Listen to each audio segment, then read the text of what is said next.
मैं एक बात कहता हूं, आप सबसे बता रहा हूं, आप रामायण घर घर में रखो और अर्थ सहित गीता प्रेस गोरखपुर की रामायण जो बड़ा साइज की है उसको रखिए। आप नित्य जो है रामायण को पढ़ने के लिए 5-10 मिनट का समय निकालिए। आपको महाराज समय नहीं निकलता है, बहुत ही व्यस्त लाइफ है, समय निकलता ही नहीं। मैं एक बात कहता हूं, बहुत से ऐसे लोग बैठे हैं जो सुबह सुबह जगते हैं, चाय और अखबार दोनों, अखबार पढ़ते हैं और चाय पीते हैं। बोलो पीते हैं कि चाय पीते हैं और अखबार पढ़ते हैं। चाय न मिलेगी तो घूमेंगे इधर उधर, और अखबार पढ़ने को नहीं मिलेगा तो इधर उधर घूमेंगे। अखबार क्यों नहीं आया, क्या बात हो गई? चाय क्यों नहीं मिली, क्या बात हो गई? चाय और अखबार के बिना नहीं रह सकते हो। पढ़ते हो अखबार, चाय पीते हो, ये दोनों ही नुकसान करते हैं। चाय भी हानिकारक है और अखबार की भाषा भी हानिकारक ही है। क्यों? जब जब भी पेपर को पढ़ोगे उसमें समस्याएं लिखी होंगी। बोलो लिखी होंगी कि नहीं? घर से लेकर के देश तक की समस्या, देश से लेकर के विदेश तक की समस्याएं, समस्याएं ही समस्याएं। अच्छा एक बात आपको बताएं, आपने अखबार पढ़ा और चाय पी, तो चाय पीने के बाद आप तुरंत गए कहाँ? स्नान करने। अब हम वो शब्द नहीं बोलना चाहते, कहाँ गए है नहीं, आप बाथरूम में चले गए। अच्छा भाई, पेपर पढ़ने के बाद आपने क्या किया? बोले पेपर पढ़ने के बाद आपने उस पेपर को अलग फेंक दिया। किसी ने कहा कि आपने अलग क्यों फेंक दिया? बोले अब हो गया ये रद्दी। आपने क्या कहा? मैंने पढ़ लिया, ये पेपर क्या हो गया, अब मेरे मतलब का नहीं है, रद्दी हो गया। इसका मतलब है एक बार पेपर को पढ़ा, रद्दी हो गया पेपर। बोलो हो गया कि नहीं हो गया? लेकिन रामायण को आप जब पढ़ते हो तो ईमानदारी से बताओ, रामायण कभी पुरानी होती है? बोलो कोई माई का लाल बता दे कि ये कह दे कि कल तो पढ़ी थी, अब रामायण दूसरी लाओ, ये तो पुरानी हो गई। तुम्हारे दादा परदादा कई पीढ़ियों से बोलो रामायण पढ़ते आए कि नहीं पढ़ते आए? क्यों? आखिर कागज रामायण में भी है और कागज अखबार में भी है। खबरें अखबार में छपी हुई हैं, ऐतिहासिक खबरें, पौराणिक खबरें रामायण में छपी हुई हैं। बोलो है कि नहीं? लेकिन एक को पढ़ा आपने, वो रद्दी हो गया, और दूसरे को पढ़ा, उससे श्रद्धा उत्पन्न हो गई। बोलो हो गई उत्पन्न कि नहीं? कारण क्या है? कारण यही है, अखबार जगत से जुड़ा है और रामायण जगदीश से जुड़ी है। जो जगत से जुड़ता है वो नश्वर माना जाता है, और जो जगदीश से जुड़ता है वो अमर हो जाता है, उसका अस्तित्व बढ़ जाता है। इसलिए मैं कहता हूं कि संसार में रह करके भगवान से जुड़ो, संसार में रहकर भगवान से जुड़ो, और भगवान से जुड़ो तो भगवान की जो कथा है उससे जरूर जुड़ो, और भगवान की कथा रोज पढ़ो। रामायण पढ़ोगे अर्थ समझ में आएगा। तुम्हारे जीवन की कोई समस्या होगी, ऐसा प्रसंग रामायण में पढ़ने को मिल जाएगा कि तुम्हारी समस्या पढ़ते ही समाप्त हो जाएगी। बोलो हो जाएगी कि नहीं? इसलिए रामायण को पढ़ने में थोड़ा 5-10 मिनट चाहे 5 मिनट, और अर्थ जरूर पढ़ लिया करो। नहीं समझ में, चौपाई अगर समझ में आ गई अर्थ तो ठीक है, नहीं आ रहा तो नीचे एक निगाह डाल लो कि इसका अर्थ क्या है। नहीं खोपड़ी खराब करो मोहल्ला भर की, अर्थ समझ में नहीं आ रहा, चौपाई पढ़ के मोहल्ला भर की खोपड़ी खराब। आज तो ऐसा पढ़ लिया, समझाई में नहीं आया, क्या है समझाई में नहीं? अरे नीचे लिखा तो है, उसको समझो, है ना? वैसे समझाने के लिए हम बैठे हैं, लेकिन हम 24 घंटा तुम्हारे घर ही में बैठे रहेंगे? बोलो भाई कि तुम रामायण पढ़ो, हम अर्थ बतावें? बोलो भाई, क्या हम नाराज हैं कि हर जगह प्रकट हो जाए तुरंत? भैया हम तो साल में एक बार आ सकते हैं और आपको समझा सकते हैं, बता सकते हैं, लेकिन इतनी बढ़िया व्यवस्था गीता प्रेस गोरखपुर ने दी है कि हर चौपाई के नीचे अर्थ है, हर दोहे के नीचे अर्थ है, हर छंद के नीचे अर्थ है। इसलिए अर्थ सहित रामायण पढ़ा करो। 5 मिनट का समय निकाल के ही रामायण पढ़ा करो, लेकिन हर घर में होना चाहिए, 2 होना चाहिए घर घर में। एक तो तुलसी कृत रामायण और दूसरा तुलसी दल। अगर तुलसी कृत तुलसी दल रहेगा तो हम तुम्हारी हर समस्या का समाधान होता रहेगा। तुलसी दल और तुलसी कृत, दो की विशेषता क्या है? कहे ताप हरत तुलसी जगत, तम हर करत प्रकाश। ओ दो तारण तरन है तुलसी तुलसी दास। बोले दोनों से ही कल्याण है, दोनों से ही उद्धार है। एक और महत्वपूर्ण बात सामने आई, क्या? भगवान शंकर ने कहा तुलसी रामचरित का विस्तार करो, तो तुलसीदास जी बालकांड से प्रारंभ किए रामायण और उत्तर कांड में पूर्ण कर दिए। कितने कांड बने बालकांड से लेके उत्तर कांड तक? 7। बोलो कितने बने? 7। ना 6 बने, ना 5 बने, ना 8 बने, ना 9 बने, 7 ही कांड बने। आपको महाराज ये 7 ही कांड क्यों बने? तुलसीदास जी 8वां कांड भी लिख सकते थे, 9वां कांड भी लिख सकते थे। अरे तुलसीदास जी महाराज ने केवल इतिहास ही नहीं लिखा है।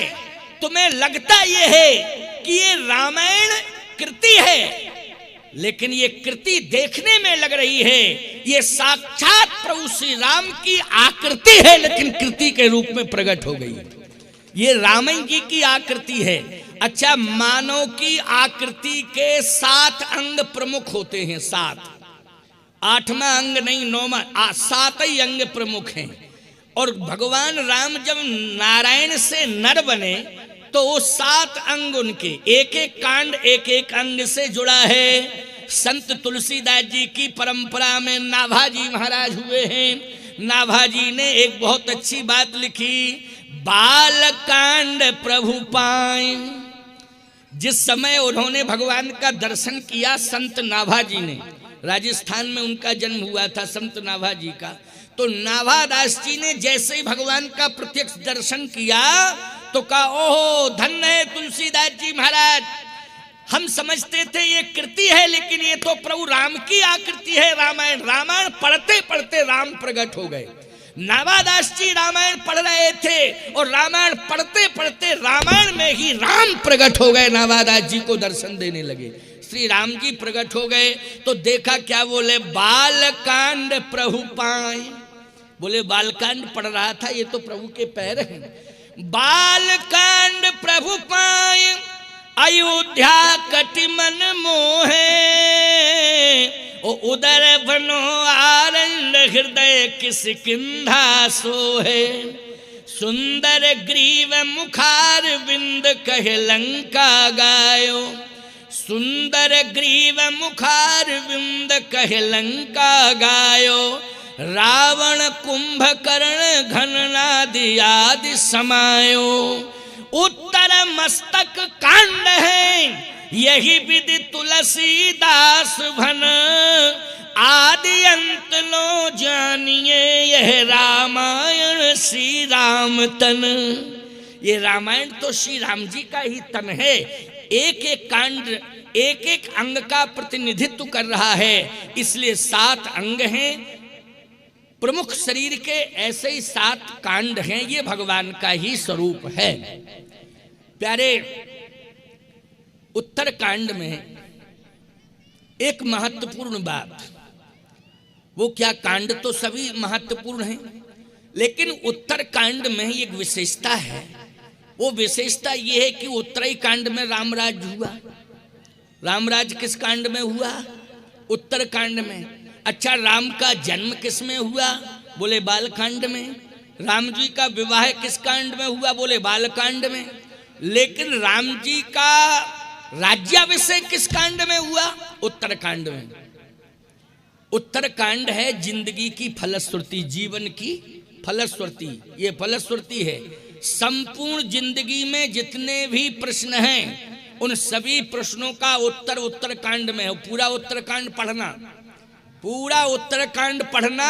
जिंदगी में जितने भी तुम्हारे समस्याओं के पहाड़ खड़े हो गए हैं, उन समस्याओं के पहाड़ों को ध्वस्त करने में उत्तरकांड बहुत बड़ा सहयोगी है। हर समस्या का समाधान उत्तरकांड पढ़ने से मिल जाएगा, लेकिन पढ़ना पड़ेगा तुम्हें उत्तरकांड। बालई कांड नहीं पढ़ पाते, उत्तरकांड कहाँ से पढ़ोगे? फुर्सत ही नहीं है।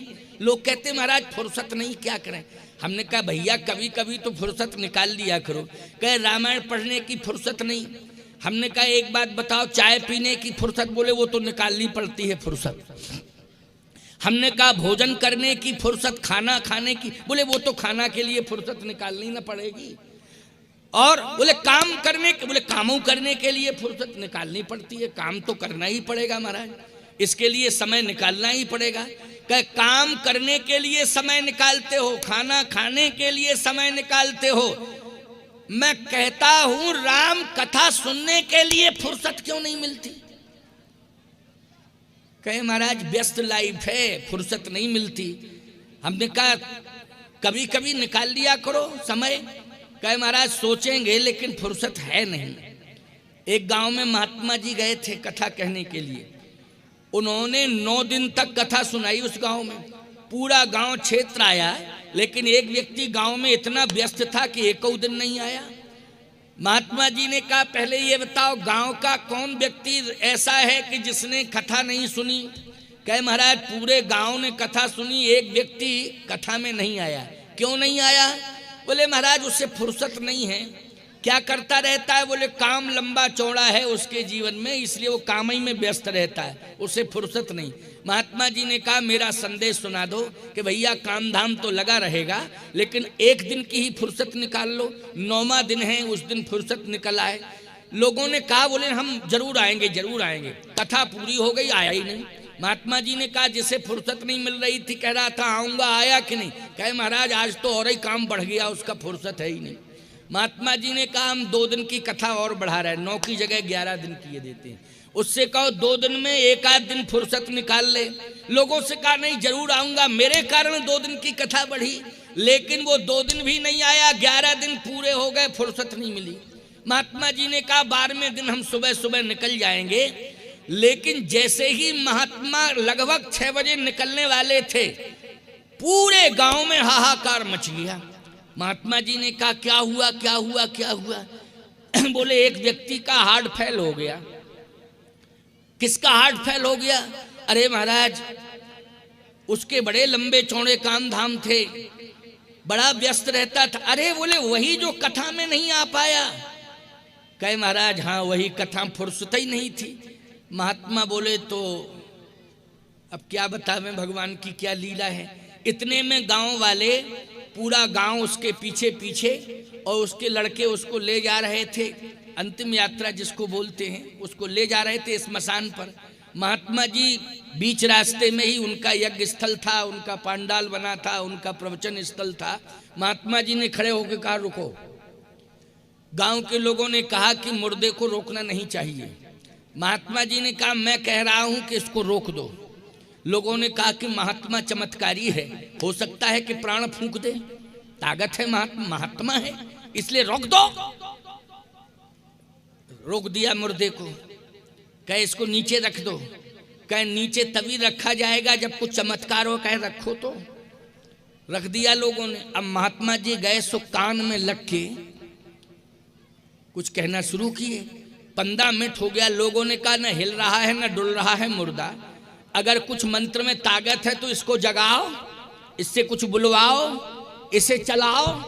महात्मा बोले डिस्टर्ब मत करो, हमें अपना काम करने दो, तुम बीच में क्यों बोल रहे हो फालतू के। लोगों ने कहा हल्ला मत करो, चमत्कार होने ही वाला है। महात्मा डांट रहा है, इसका मतलब है कि कुछ ना कुछ दमखम तो है ही है। अब महात्मा जो है कान में पता नहीं क्या कहे जाए। 1 घंटा हो गया। लोगों ने कहा 1 घंटे से क्या कर रहे हो? महात्मा जी बोले 11 दिन तक फुर्सत नहीं मिली, आज से फुर्सत मिली, कथा सुना रहे इसको। आज तो फुर्सत मिल गई, आज हम इसको कथा सुना रहे हैं। क्यों? तो कहने का मतलब ये है जिंदगी जब तक रहेगी, जिंदगी जब तक रहेगी, फुर्सत न होगी काम से। ओ कुछ समय सा निकालो, प्रेम कर लो राम से। इसलिए भगवान के कार्य के लिए, भगवत कथा सुनने के लिए, भगवान के दर्शन के लिए समय निकाला करो, चाहे जितने तुम व्यस्त क्यों ना हो, चाहे नेता हो, चाहे अधिकारी हो, चाहे पुजारी हो, कुछ भी हो, लेकिन भगवान के दर्शन के लिए, भगवान की कथा सुनने के लिए समय जरूर निकालना चाहिए। तो बाल कांड से लेकर के उत्तर कांड तक, उत्तर कांड में एक